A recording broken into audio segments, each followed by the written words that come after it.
আর প্রজাপতি ব্রহ্মা ছুটে এসে ওই প্রভু নারায়ণের চরণ দুটো জড়িয়ে ধরলেন, হে প্রভু কৃপা করো।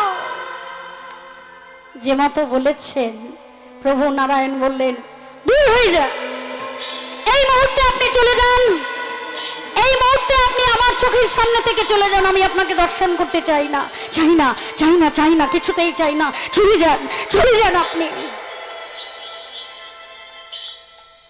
প্রভু তবে কি আমি লোপ পাবো?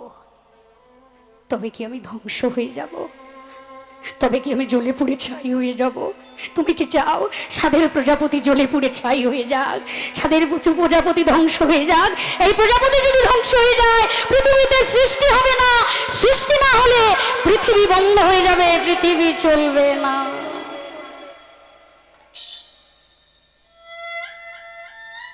তুমি তো ভগবান, তুমি তো পারো ভক্তকে কূপ থেকে তুলতে।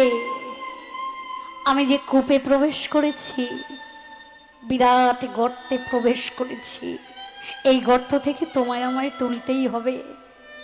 বলো আমি কি করব? ওই দেখো, ওই যে আসছে, ও যদি একবার আমার দিকে দৃষ্টি দেয় আমি জ্বলে পুড়ে ছাই হয়ে যাব প্রভু, আমি লোপ পেয়ে যাব, ধ্বংস হয়ে যাব। ওই আসছে, ওই তাকিয়ে দেখো, ও যদি একবার দৃষ্টি দেয় আমি জ্বলে যাব, পুড়ে যাব, ছাই হয়ে যাব। পারবো না, পারবো না, পারবো না, আমি পারবো না, আমার দ্বারা সম্ভব নয়, আমি পারবো না কোনোদিন।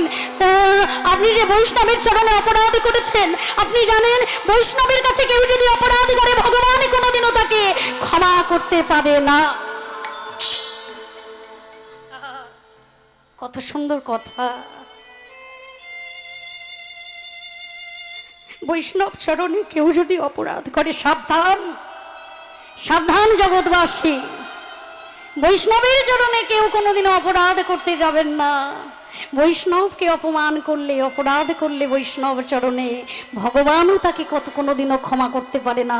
স্বয়ং ভগবান আজকে নিজে মুখে বলছেন।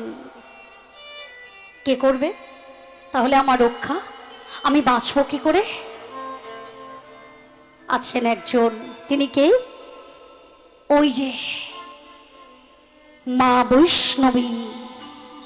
বৈষ্ণবী কে গো মা? আপনারা জানেন? মা বৈষ্ণবী মা দুর্গা, ভোলানাথের স্ত্রী। বৈষ্ণবী পারবেন, বৈষ্ণবের হাত থেকে আপনাকে রক্ষা করতে একমাত্র মাই পারবেন। চলুন আমার সাথে দুজনায় একসাথে যাব, মায়ের চরণ বন্দনা করতে করতে, মায়ের চরণে